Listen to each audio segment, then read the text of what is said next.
El Señor Jesucristo quiso de alguna manera tratar de poder advertirnos que nosotros pudiéramos comparar un tiempo en el pasado con el tiempo que va a mantener las mismas características que esa generación del pasado antes de que Él venga.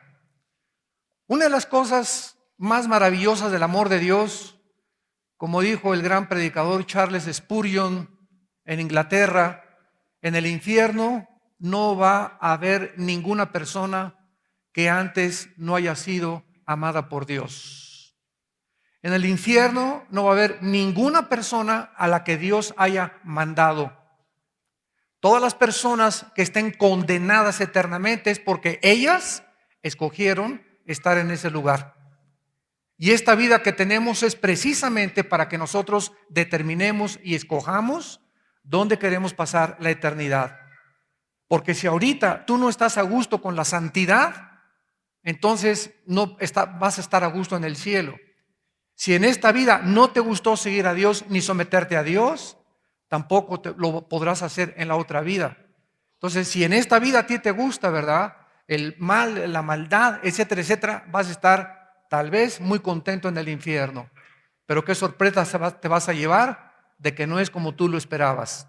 Entonces, Cristo nos advierte para que nosotros podamos comparar esta generación en la que estamos viviendo, y es sorprendente, increíble que las características de los tiempos de Noé sean exactamente las características que prevalecen en la sociedad, en el mundo entero. Dice Mateo 24, versículo 37, más como en los días de Noé.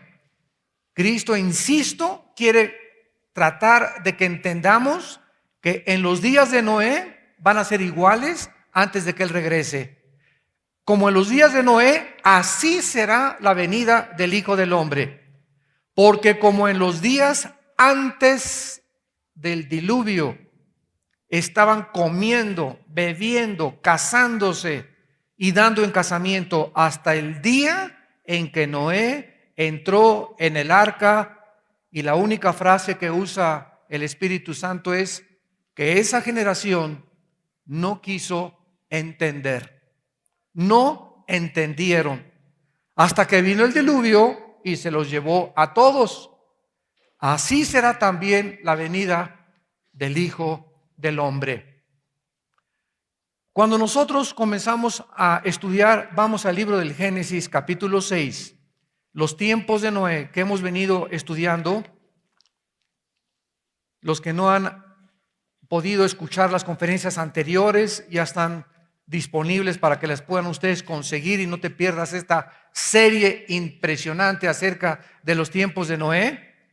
Podemos darnos cuenta, ¿verdad?, que Noé fue un hombre absolutamente peculiar, y en medio de una generación perversa y maligna, porque para que Dios haya llegado a la decisión de destruir el mundo, destruir los animales, y que no sobreviviera ninguna persona, ningún niño, ningún gato, ningún perro, nadie absolutamente más que los que entraron en el arca, es porque Dios lo hizo en su misericordia y en su amor.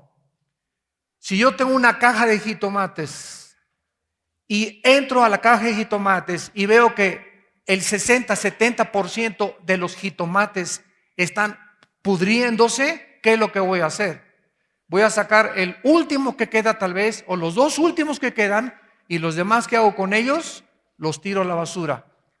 Cuando Dios hace esto, es porque esa generación o esa persona o esa familia o esa sociedad había llegado al colmo de sus maldades. Y quiero decirles algo, la sociedad en la que nos encontramos actualmente ahorita está llegando al colmo de las maldades, simplemente porque el termómetro de Dios es la familia. El termómetro de Dios es el matrimonio. Si una familia se descompone y una familia se disgrega y una familia se divide, no hay absolutamente ninguna solución ni tampoco ninguna forma de poder arreglar esta situación. Casa dividida no puede permanecer. Una nación dividida no puede permanecer. Y si tú como individuo también te divides en tu mente y dices una cosa y haces otra cosa, eres una persona que psicológicamente se clasifica como esquizofrénica. ¿Quién es una persona esquizofrenos en el griego? Mente dividida. Una persona que nunca hace lo que dice o lo que cree. Hablas y dices esto asá y esto asá, pero nunca haces, o sea, lo que haces está disgregado de lo que piensas. Tienes una divinidad, una personalidad dividida. Estás dividido en tu mente. Tienes una cara en tu negocio y en tu oficina con tus empleados. Tienes otra cara cuando llegas a tu casa. Tienes otra cara cuando estás con tus amigos. Tienes 3 personalidades. Hay personas que dicen que tienen múltiples división de personalidades. Tienen hasta 5 personalidades, 5 máscaras que las sacan y se las ponen de acuerdo con las personas que se rodeen.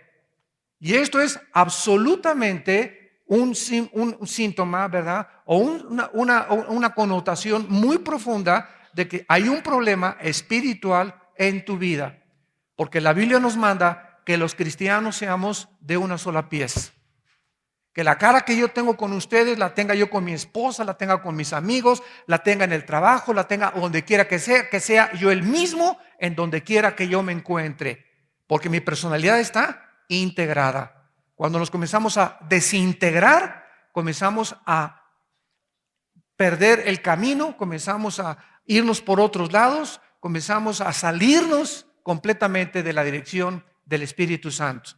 Entonces, en estos tiempos en que Noé vivía, la situación llegó al grado en la que Dios tuvo que intervenir con un juicio que se llama el diluvio universal.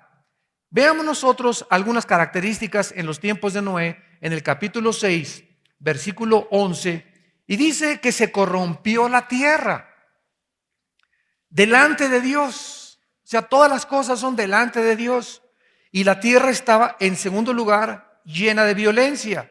Y aquí hay 2 palabras en el hebreo muy importantes para que entendamos a qué grado estaba la corrupción y qué significa violencia ante los ojos de Dios. Esta palabra shakasat en el hebreo, que se tradujo corrupción o se corrompió la tierra, se refiere a la moral, a la corrupción moral principalmente, porque lo que más puede corromper a una persona o a una sociedad es la inmoralidad. La inmoralidad es como un cáncer que entra dentro de nosotros y sin que nos demos cuenta, tú puedes ser doctor, puedes ser licenciado y puedes tener mucho éxito como doctor, como licenciado, como abogado, como cantante, como artista de cine, como deportista. Te pueden dar trofeos como deportista, te puedes ganar Grammys y Óscares.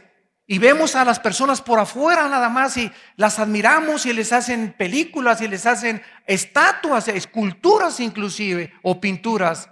Y esas personas por dentro son personas totalmente corrompidas. Que el hombre lo que tiene por sublime es abominación delante de Dios. Porque nosotros vemos lo de afuera, mas Dios ve el corazón. Entonces no importa qué apariencia tengamos con la gente, ni nos interese lo que la gente piense de nosotros. Este es uno de los problemas que el otro día yo tenía una reunión con jóvenes, me preguntaban acerca de qué pensaba yo del famoso Facebook y del famoso Twitter, que son medios actuales de las redes sociales donde todo mundo ahorita está involucrándose. Imagínense, y yo les contesté esto. Yo me imagino al Facebook como una persona que tienes 500 alambres así en tu cerebro que te salen y te conectas con Paquito, con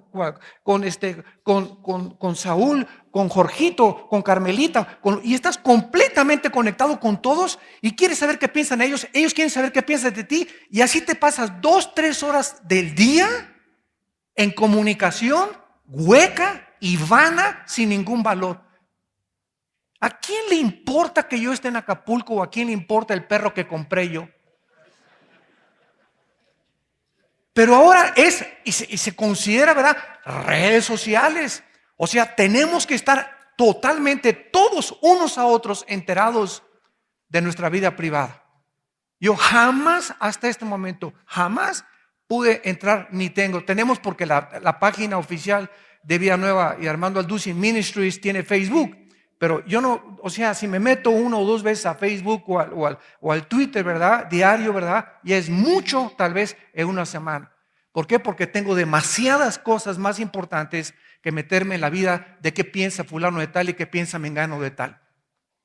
Y cuando se agarran, ahora acaban de descubrir, la NASA acaba de descubrir a través de un instituto de neurología en Los Ángeles, que cuando tú te metes al famoso iPhone, y eso claro que es bueno para los correos de vez en cuando, pero si tú pasas 2 horas tuiteándote o en correos con el iPhone, está demostrado ya científicamente que comienzas a perder la memoria.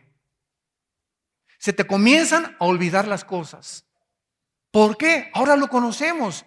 Porque, ¿se acuerdan ustedes cuando Cristo se acercó con una mujer y la mujer se acercó a tocarle el manto a Cristo? Vean ustedes la relación tan preciosa a la luz de la Biblia. La mujer toca el manto de Cristo y dice Cristo, ¿se acuerdan qué dijo Cristo?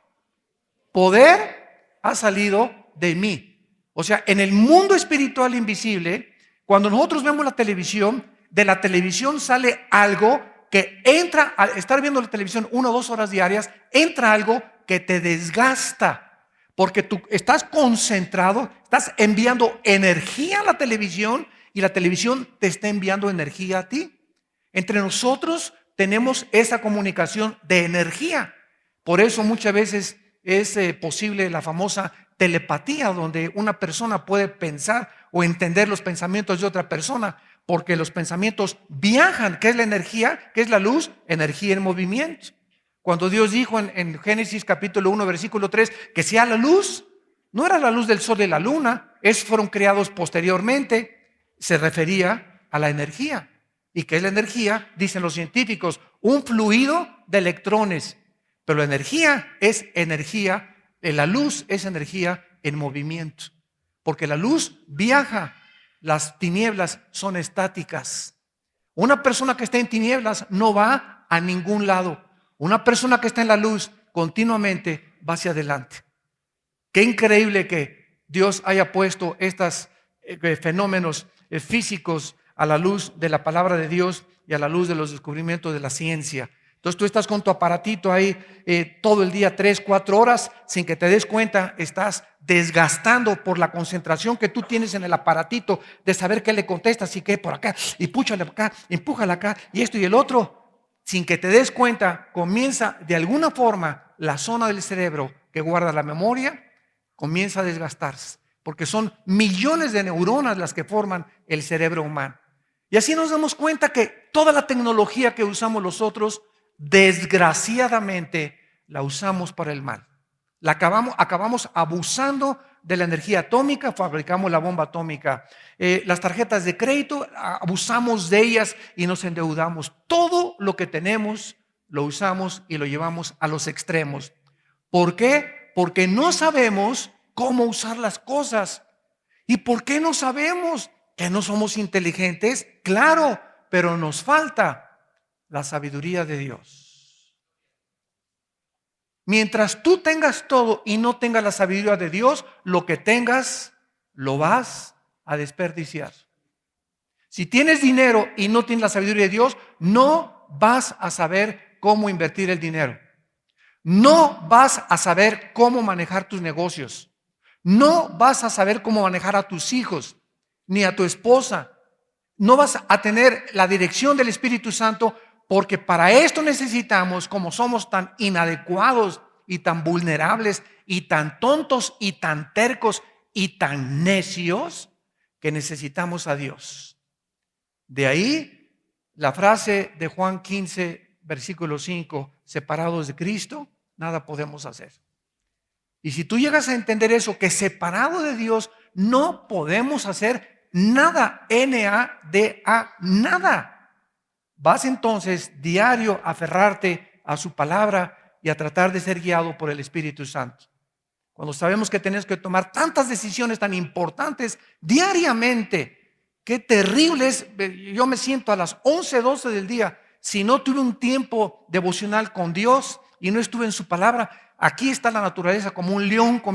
Siento la impaciencia y la carnalidad y ya grito, ya estoy haciendo estas cosas. ¿Y qué me pasa? Simplemente me dice Dios, te levantaste sin tomarme de la mano y separado de mí no puedes hacer nada. Por eso te estás cayendo en los hoyos, te estás arañando y estás tomando decisiones que te vas a lamentar, porque tú crees, independientemente de mí, que puedes lograr las cosas en la vida. Y eso, dice Dios, yo le llamo soberbia.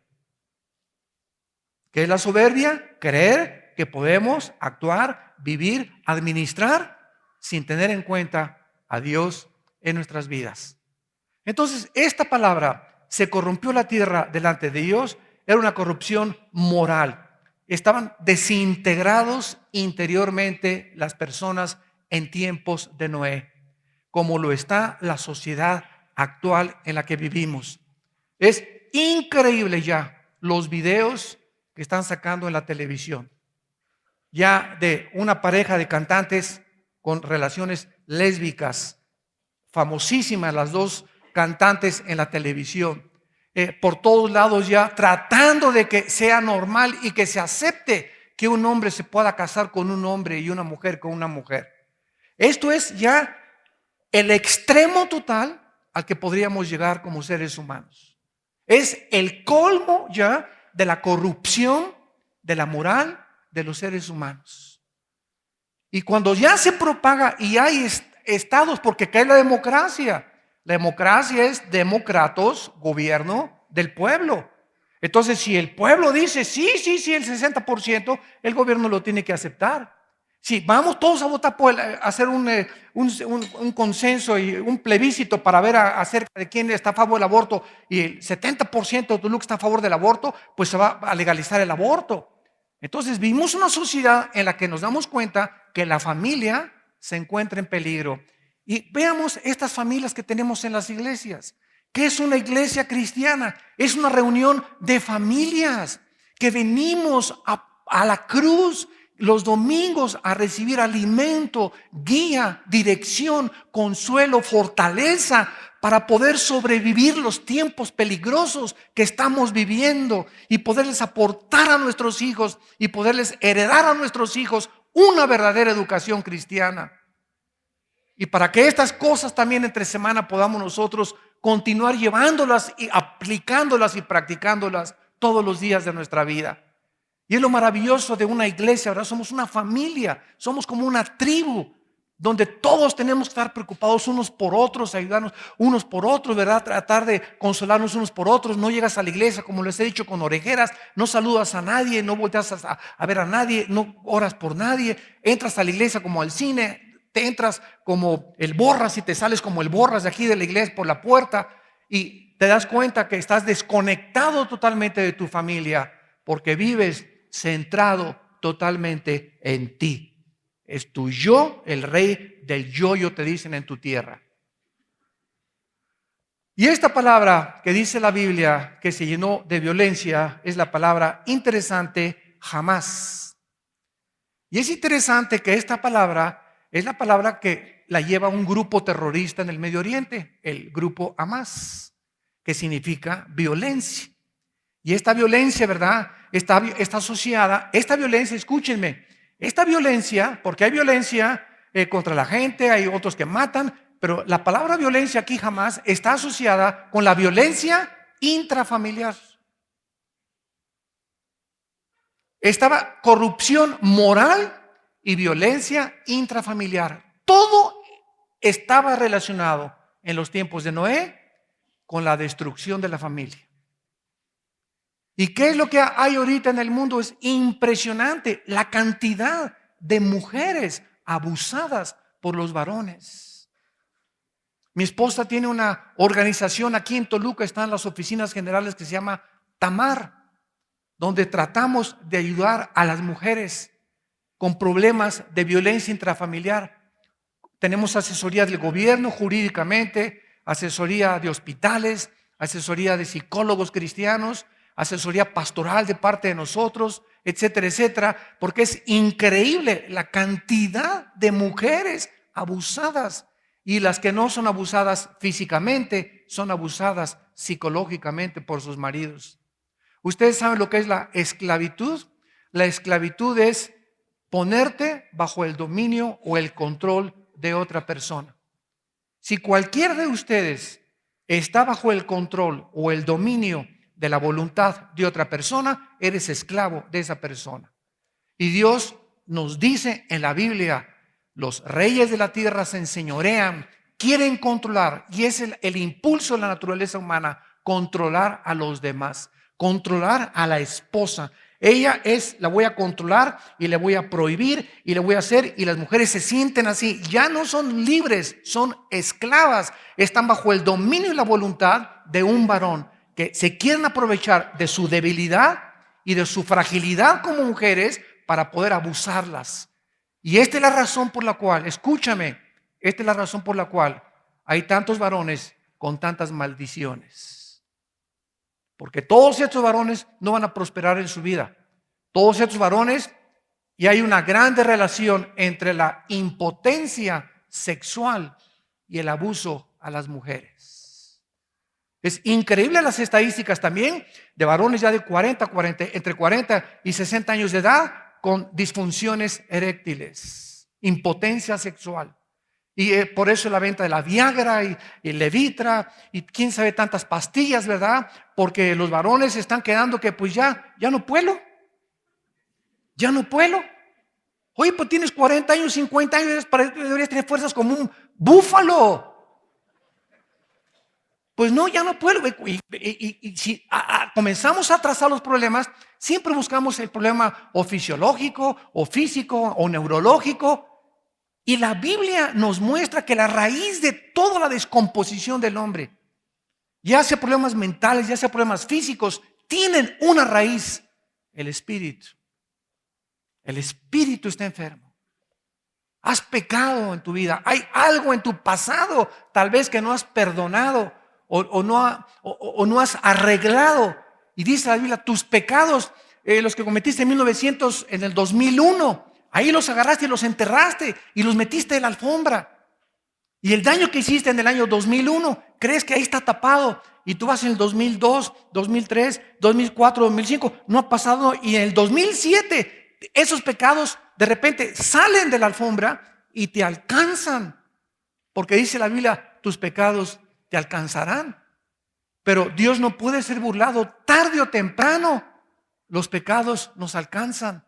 Y entonces comienza a ver, pero ¿por qué me pasa esto? Porque hay cosas que no has arreglado de tu pasado. ¿Quién es una persona que ingresa a un hospital psiquiátrico? Es una persona con problemas que nunca arregló de su pasado. Y tú sigues con esos pecados y comienza, ¿qué cosa? A descomponer tu manera de pensar. Ya no eres una persona coherente, ya no eres una persona razonable, ya no razona las cosas. Y comienzas después a buscar drogarte o alcohol, o buscas una puerta falsa para escapar, porque ya no puedes soportar enfrentarte a la realidad en tus 5 sentidos. Todas estas explicaciones nos las da la palabra de Dios. Y para eso Dios quiere que nosotros seamos santos en toda nuestra manera de vivir. Porque si tú quieres ser feliz y ser bendecido en tu matrimonio, y que te vaya bien en los negocios, y que con tu negocio puedas ayudar al reino de Dios, y que tengas paz sobre todas las cosas y tranquilidad, necesitas la santidad. Sin santidad no se puede ver a Dios. En otras palabras, yo no puedo venir a la Biblia y recibir el consejo de Dios y la dirección del Espíritu Santo si en mi vida no hay limpieza. Límpiense primero, dice la Biblia, los que llevan los instrumentos de Jehová. Entonces requiere eso, ¿verdad? Que entendamos que Dios es un Dios santo y yo quiero venir todos los días a Dios. Señor, dime qué debo hacer. Quiero este negocio, ¿lo pongo o no lo pongo? ¿Compro este carro o no lo compro? ¿Vendo esto o no lo vendo? Mi hijo tiene un problema, Padre, ¿qué le puedo decir? Yo soy inadecuado, Padre, soy un tonto. Nos ganan las emociones, nos ganan los sentimientos, porque estamos gobernados por los sentimientos y las emociones, y tenemos que crucificar todo eso y dejar que el Espíritu Santo nos tome y nos dé la sabiduría de Dios. Si no, vamos a cometer errores si nos dejamos guiar por los sentimientos y las emociones, que son engañosas. dice Jeremías 17:9. Muy bien, ahora regresamos aquí en Génesis y dice la Biblia que una de las razones por las cuales Dios bendice a Noé, como lo hemos visto en las clases pasadas, es porque aparte de toda esta corrupción absolutamente increíble que se estaba desarrollando en esos tiempos, era una generación perversa, maligna, destruida moralmente, ya no había ninguna solución, pero Dios le dice a Noé en el capítulo 7, dijo luego Jehová a Noé, versículo 1, entra tú y toda tu casa en el arca, porque a ti he visto justo delante de mí en esta generación. Si nos ponemos a imaginar a qué grado llegó la depravación, que solo 8 personas se salvaron nada más. Noé y su esposa, sus 3 hijos y sus 3 nueras. Son las únicas personas que se salvaron. ¿Y qué es lo que Dios quería decirnos? ¿Qué mensaje nos quería Dios enviar con esto, verdad? Que Él tiene el corazón, no de salvar tu vida. ¿Sabes por qué tú eres cristiano? ¿Sabes por qué Dios me alcanzó con su gracia, a mí también y a ti también? Con el único propósito de salvar a nuestra familia. Si tú eres cristiano ahorita, ¿sabes por qué te salvó Dios? Porque vas a ser ahorita la luz, vas a ser perseguido, porque vas a pagar ese precio, porque es una prueba de que eres cristiano. Tu familia inmediatamente va a estar contra ti. ¿Y quién es tu familia? Tu esposa y tus hijos, nada más. Si eres soltero, tu papá y tu mamá y tus hermanos. Pero Dios te salvó para que comiences a hacer luz con un hermano, ganas un hermano, otra hermana sin que te des cuenta, y al ratito, y así fue como se salvó nuestra familia también. En el caso de nuestra familia, mi hermano Alejandro fue el primero que se salvó, que Dios lo salvó. Luego cuando vino conmigo, ¿verdad? Yo era comunista, ¿verdad? Y los amenacé con una pistola, ellos los quería matar, los andaba correteando con la pistola, yo también. A mí no me ven con esas tonterías, yo no quiero saber nada de religiones. Total, como a los 3 años después de que mi hermano se convierte, Dios me alcanza con su gracia y entonces le entrego mi vida a Jesucristo, 1974-75. Después creo que fue mi hermana Mónica la que salvó, después mi hermana la grande, después mi mamá, a los 70 y tantos años se convirtió en mi mamá, ¿verdad? La conocen ustedes, que es la general Adeliti, así le llaman, ¿verdad? Entonces, y sin que nos demos cuenta, pues ya todos en la familia ya conocemos al Señor, gracias a Dios, y todos estamos sirviendo al Señor. Y este es el propósito de Dios, salvar a tu familia. Que no te aísles. Dios quiere, a tus papás los quiere alcanzar, a tu esposo que no es cristiano, a tus hijos los quiere alcanzar Dios. Y si tienen 20, 30 años tus hijos y a ti te salvó cuando ya estaban ellos grandes y ya no tienes la oportunidad de chiquitos educarlos, nunca falta la esperanza, porque Dios es el Dios de la promesa, que si tú insistes en darles un buen testimonio y orar por tus hijos y tu familia, Dios los va a alcanzar. Serás salvo Dios, dice la Biblia, tú y tu casa. Ahora, esto es interesante también porque en el libro del Génesis, en el capítulo 18, cuando vino el segundo juicio contra el mundo, ¿contra quién creen que vino? Sodoma y Gomorra. Sodoma y Gomorra. ¿Qué ciudades era Sodoma y Gomorra? Antes Dios destruye el diluvio, toda la tierra completamente invadida de inmoralidad y de corrupción y de violencia intrafamiliar. Ya no había familias, ya no se podía levantar una sociedad. Dios tenía que comenzar de nuevo. Y comenzó de nuevo con Noé y con sus hijos. Porque ahora toda la raza humana, señores lingüistas, antropólogos que nos escuchan y arqueólogos que nos escuchan y sociólogos que nos escuchan, toda la raza humana venimos de 3 hombres. De Sem, de Cam y de Jafet, los 3 hijos de Noé. De ahí desciende toda la raza humana. De Jafet descienden todos los europeos o anglosajones. De Sem, todos los semitas, todos los que poblaron el Asia y el Medio Oriente. Y de Cam, el continente africano. Entonces vemos nosotros que toda la raza que actualmente vive en el mundo, y somos una sola raza, tengan cuidado cuando alguien diga la raza amarilla, o la raza negra, o la raza blanca, porque no hay tres razas, somos una sola raza. Somos con diferentes clasificaciones, blancos, amarillos, negros, pero somos una sola raza, porque de una sola sangre, Hechos 17, nos hizo el Señor. Blancos, amarillos, tenemos sangre humana. Puede ser H positivo o R positivo, negativo o universal, pero es sangre humana, no es sangre de chita, ni de changos.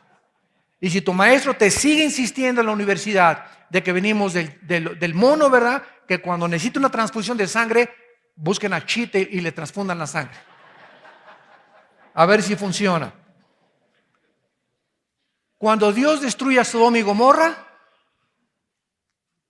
en el versículo capítulo 18 del Génesis, versículo 19, este versículo es impresionante. Por lo cual Dios perdona a Abraham y le dice a los que hay ahí en Sodoma y Gomorra, los voy a perdonar. Pero dice la Biblia que Dios le revela a Abraham su plan como te lo quiere revelar a ti y me lo quiere revelar a mí, con una condición. Porque yo sé que mandará a sus hijos, la palabra mandar en el hebreo es sawa, que significa enseñar. Yo sé que les enseñará a sus hijos y su casa después de sí, que guarden el camino. La palabra shamar, guardar, es proteger del peligro.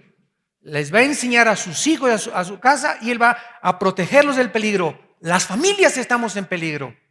Nuestros hijos estamos en peligro. Y los varones somos los responsables de cuidar nuestra familia. Si es que eres hombre en toda la extensión de la palabra a los ojos de Dios. Es la responsabilidad que Dios le dio al varón de que nosotros seamos el sacerdote, el protector, el que provee, el proveedor. Todo es el hombre a quien Dios le entrega la responsabilidad de cuidar que mis hijos no caigan en las drogas, de platicar con ellos, de darles devocionales, de discipularlos, etcétera, etcétera. Pero nosotros tenemos la responsabilidad enorme de Dios. Qué tremendo es ser papá. No solamente es traer hijos al mundo, de guiar a nuestros hijos, como dice Dios, que guarden el camino de Jehová, haciendo justicia y juicio, para que haga venir Jehová sobre Abraham lo que ha hablado acerca de él. ¿Quieres Dios que te prospere? Dios dice en la Biblia que nos quiere prosperar, y ahora la prosperidad se ha llevado a un extremo. Entonces, nunca se ponen las condiciones, solamente sí, o da esto por aquello, ¿verdad? Y Dios te va a multiplicar esto y aquello, sin las condiciones. ¿Cuál es la condición? Dice Dios, si tú eres el jefe de tu familia, y tú eres el ejemplo de tu familia, y tú eres el líder de tu familia, ¿sabes una cosa? Todas las promesas son el sí y el amén. Te voy a prosperar en tu negocio, te voy a dar salud, te voy a dar paz, te voy a dar tranquilidad, concederé las peticiones de tu corazón, simplemente porque me estás obedeciendo. Yo puedo llegar con Dios y decirle, mire Señor, hice esto y aquello y gané 1000 almas. ¿Y tu familia? Me dice el arcángel Miguel, lámpara de la calle, candil de la calle, oscuridad de su casa. ¿Tú perteneces a esta clase de personas? Que por afuera eres el ángel fulano de tal, y en tu casa, quien te viera, que ni siquiera pueden confiar en ti las mismas personas de tu familia, tus hermanos y tus hermanas, porque te dicen el tranza de Metepec. Si queremos nosotros, hermanos en Jesucristo, familia del Señor, en estos tiempos que se parecen a los tiempos de Noé, tenemos que comenzar con nuestra familia. Tenemos los varones que recoger la batuta otra vez, el estandarte de Dios, levantar la bandera de la verdad, de la justicia de Dios, y decir, yo y mi casa serviremos a Jehová. Y si no es así, despídete y búscate, mejor vete a una secta, o vete allá con los brujos, o con tu padrino Walter Mercado, o con el que tú quieras, ¿verdad? Pero sabes una cosa, seguir a Cristo, para seguir a Cristo se necesita hombría. Necesitas tener un carácter de hombre en toda la extensión de la palabra. Y como por naturaleza somos cobardes, por naturaleza, entonces nos acercamos a la cruz. Oh Dios, cuánto te necesito. Ahora entiendo, Señor, que separado de ti nada puedo hacer. ¿Cómo es posible que pueda yo atreverme a vivir o a creer que puedo educar a mi familia, a mi negocio y todo sin tenerte en cuenta? Yo no sé qué hacer, no sé qué decirle a mi hijo, a mi hija, no sé cómo guiar. Necesito que tú me ilumines, Señor. Y esta es la razón por la cual dice Pablo, ¿quién es suficiente para estas cosas? Nadie. Somos vulnerables, somos seres humanos con pies de barro, débiles. Lo necesitamos entrañablemente. Y esta es la razón por la cual nos aferramos a la palabra de verdad. Porque sin esta palabra, sin esta energía que la Biblia tiene, el Espíritu, Jesús dijo, mis palabras son Espíritu y son vida. Si no hay esto que nos esté energetizando y fortaleciendo todos los días, no nos fortalecemos en el poder de Dios y en el poder de su fuerza. Y quedamos expuestos. El momento que un varón abandona a Dios, el momento que un hombre que tiene una familia abandona a Dios, abre las puertas para el enemigo y los demonios se vienen con todo lo que tienen contra tus hijos principalmente y contra tu esposa. Y a tu esposa la comienzan a amargar, a tu esposa la comienzan a torturar porque son expertos en atormentarnos. Expertos en atormentar, en causarte paranoias y miedos y esto y el otro y temor. Y cuando un cristiano vive bajo el temor, vive obsesionado y me van a hacer y me van a matar y me van a quitar y me voy a morir y si mi negocio no sale y comienza a quitarte tu paz, el temor, estás completamente en las manos del enemigo. Porque la única cosa que repele los poderes de las tinieblas es nuestra confianza y nuestro gozo en el Señor. El gozo del Señor es nuestra fortaleza. Tenemos que mantener un estado de ánimo de contentamiento. Escúchenme. De estar contentos con lo que tenemos día a día, levantarnos y abrir las ventanas, gloria a Dios, cayó la nieve, gloria a Dios, el Nevado de Toluca está lleno de hielo, gloria a Dios, lo bendigo al Nevado de Toluca, no hay agua, gloria a Dios, todo dar gracias en todo porque es la voluntad de Dios. Si no mantengo este estado de gozo, de paz, de tranquilidad en mi vida, no puedo ser guiado por el Espíritu Santo. El Espíritu Santo no puede guiar a nadie que esté como Chinampina y como Pepita en Comal. Por eso dice Cristo, la paz de Dios gobierne vuestros corazones. Si no somos gobernados, controlados por la paz, no puede Dios guiarnos, porque Dios es el Dios de paz. Entonces tenemos que identificarnos con la paz de Él, porque Él es el Dios de paz. Si no hay paz en mi vida, no estoy conectado con Él, porque si estoy conectado con Él, hay paz en mi vida. Pero si en mi vida no hay paz, y hay intranquilidad, y hay temores, y hay gritos, y mi esposa esto y el otro, y por aquí, por ahí brinco, es porque es un síntoma de que me estoy desintegrando espiritualmente. Hay algo en mi vida que me está atormentando, y estoy atormentando a los demás también. Porque cuando un varón en su casa no es lo que Dios quiere que sea, se hace daño a sí mismo, le hace daño a su esposa, le hace daño a sus hijos, le hace daño a sus empleados, le hace daño a la sociedad. Porque nadie peca solamente para uno mismo, pecamos y infectamos a los demás a nuestro alrededor. La raza humana se corrompió completamente, estaba llena de violencia y la inmoralidad actualmente, ¿verdad? Vivir sin respetar las leyes de Dios, la autosuficiencia, el humanismo, el egoísmo humano producen violencia en cualquier sociedad. Y miren ustedes, el México violento que estamos viviendo. ¿Quién puede negar esto? Estamos buscando que la economía, repartir a los pobres, la educación, y el problema de una nación es la moral. Pero los políticos y los sociólogos, antropólogos, arqueólogos, sociólogos están ciegos. O sea, el mundo sin el Espíritu Santo no puede ver cuál es el problema.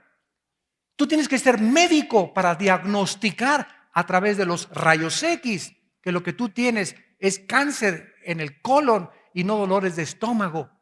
Un médico honesto y con integridad profesional no se guiaría ni se basaría simplemente en recetarte algo si no estás seguro de lo que te va a recetar.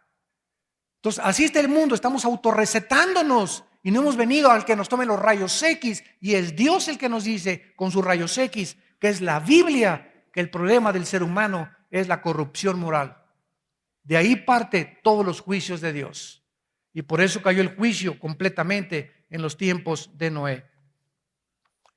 Ahora terminamos y veamos rápidamente el inicio de lo que dice la Biblia del arca de Noé. En el arca de Noé, en el capítulo 7, Dios entonces le dice, y esto es precioso, escuché que van a exhibir una película que se llama Noé. No la he visto, es otra película de Hollywood, no sé qué tan apegada a la Biblia esté, pero de alguna manera qué bueno que hacen películas y están otra vez desenterrando, ¿verdad?, las historias bíblicas, que hicieran películas de David y con el rey Saúl y las guerras de Jefté y de Sansón y todas esas cosas, ¿verdad? Son muy ilustrativas en lugar de tantas tonterías que están exhibiendo. Pero es impresionante cuando Dios le dice a Noé que el arca es un tipo de la salvación. Vamos por orden. Lo vamos a desarrollar en la próxima conferencia con más detalles. En el Antiguo Testamento hay tipos. ¿Qué son tipos? Los tipos son sombras o símbolos que apuntan a algo que iba a venir. Y cuando aquello que iba a venir viene, se llama antitipo. Cristo es el antitipo de todo el Antiguo Testamento, porque todo el Antiguo Testamento son tipos, simbolismos, el tabernáculo, las ofrendas, los sacrificios, todo estaba simbolizando a Cristo. Cuando Cristo llega al mundo, Él es el antitipo, la esencia de los símbolos y las sombras que pertenecían y que Dios pintó de una forma velada en el Antiguo Testamento. Por eso cuando un judío cree en la Torá y no tiene el Nuevo Testamento, dice 2 Corintios 3, 18 al 20, tiene un velo, no pueden ver los rabinos que no tienen a Mesías, a Mashiach, a Jesús el Mesías, no pueden ver la realidad de lo que significan esos símbolos, porque hasta que se conviertan, dice Pablo en 2 Corintios 3, el velo se les cae. Nadie puede entrar a los misterios de Dios hasta que los velos se nos quitan por el Espíritu Santo cuando nacemos de nuevo. Entonces, todo lo que simboliza el arca son tipos de Cristo y del Nuevo Testamento. Vean, por ejemplo, el versículo 14. Le dice Dios a Noé: hazte un arca de madera, y ahí comenzó todo, de gofer. ¿Por qué de gofer? ¿Por qué no de triplay? ¿Por qué no? O sea, todo en la Biblia tiene, lo vamos a ver, un significado. Harás aposentos en el arca y la calafetearás con brea por dentro y por fuera. Esta clase de madera era lo que se conoce actualmente como el ciprés. El gomer, ponle en tu Biblia arriba, ciprés. En gomer ponle ciprés, que es un árbol muy verde, con madera muy fuerte y resistente y adaptable para la construcción de una embarcación. Ahora, esto es interesante porque nunca le dice Dios a Noé: hazte un timón. Ni le dio una brújula. Oye, todos los barcos, todos los aviones, todos los carros, ahora hasta con GPS traen casi todos los carros, ¿verdad? Un avión sin brújula, un barco sin brújula se pierde en el océano. ¿Por qué? Porque el arca fue diseñada para no tener timón, porque Dios sería el timón.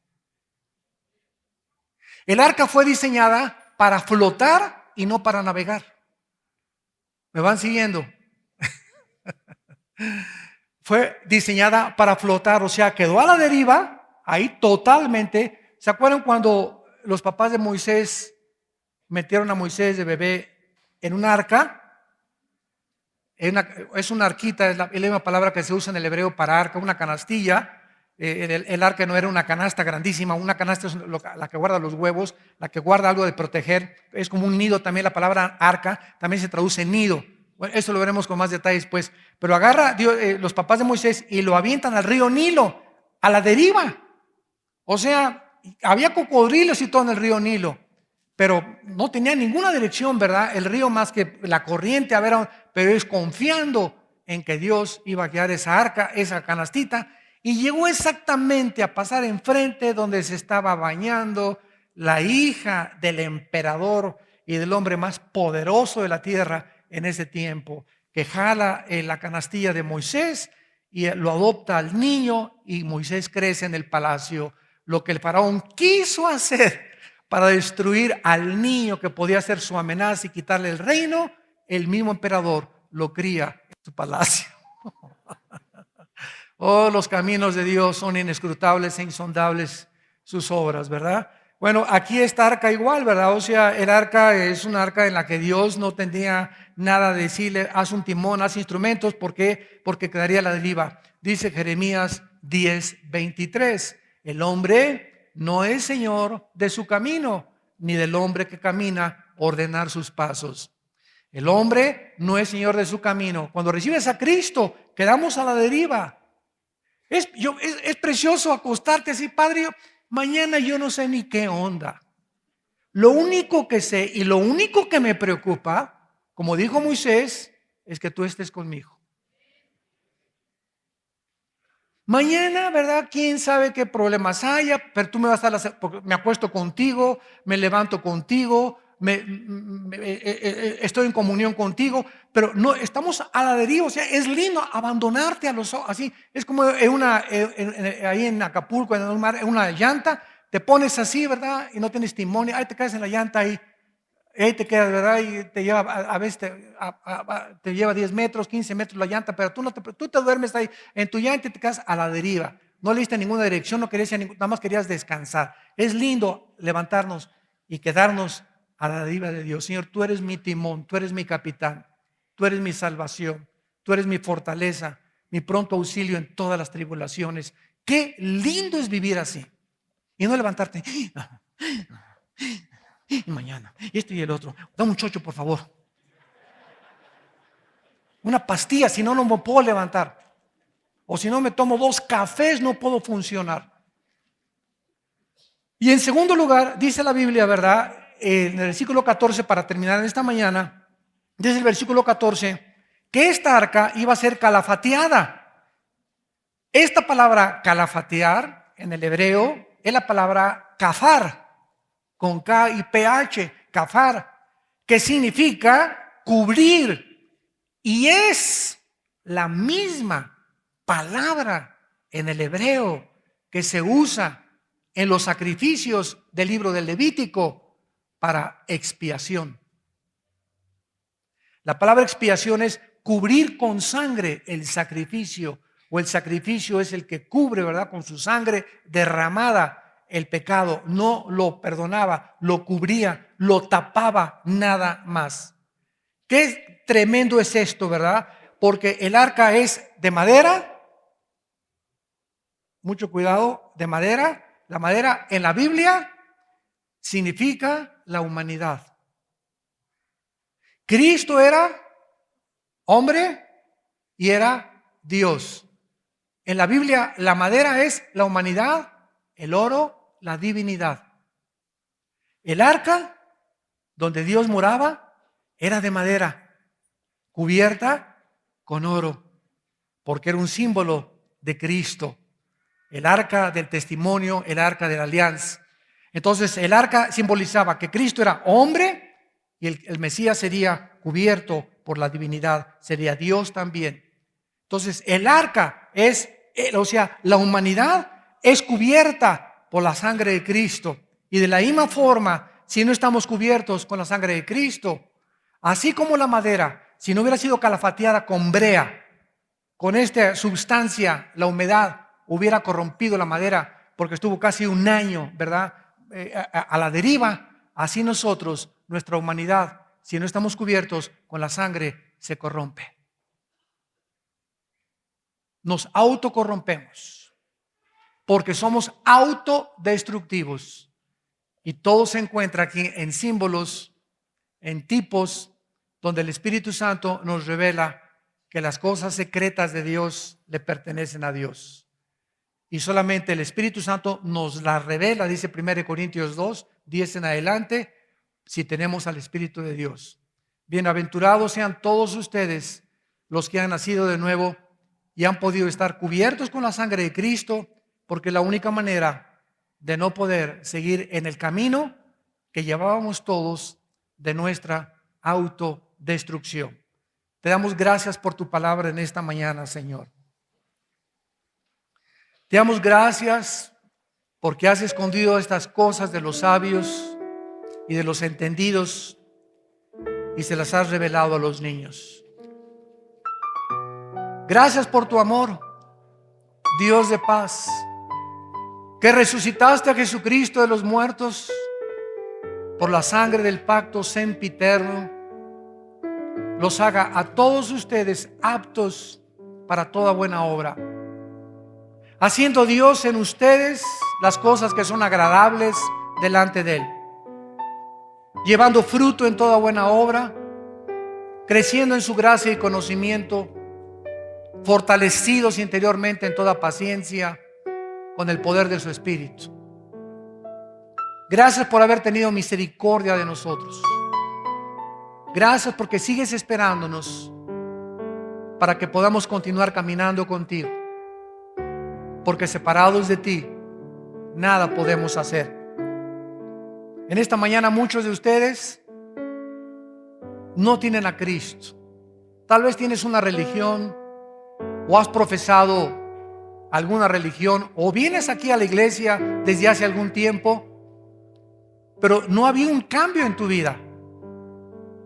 Y para esto se requiere honestidad de reconocer que no has cambiado.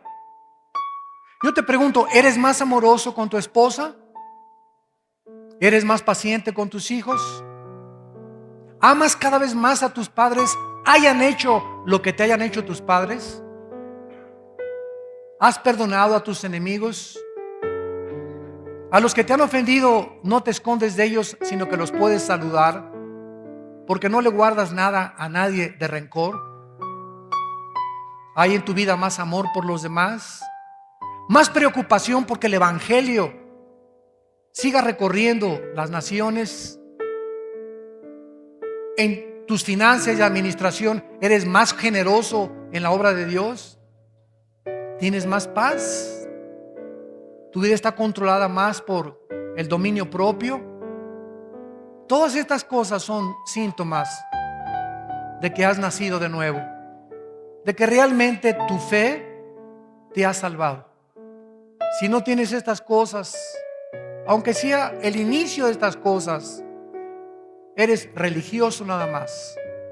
Pero tú necesitas venir a la cruz, donde Cristo abrió sus brazos y dio su vida para que ya no viviéramos para nosotros. Porque si vivimos para nosotros nos vamos a destruir y vamos a perder nuestra vida al final. Pero si se la entregamos a Él, vamos a salvar nuestra vida. ¿No quisieras venir a la cruz y entregarle tu vida a Cristo con estas palabras? Ustedes por la televisión también los invito a que vengan y tengan a Cristo en sus vidas a través de esta oración. Señor mío y Dios mío, gracias por tu muerte en la cruz, por tu sangre derramada. Entra a mi vida en este instante, porque creo que con esa sangre me has perdonado mis pecados.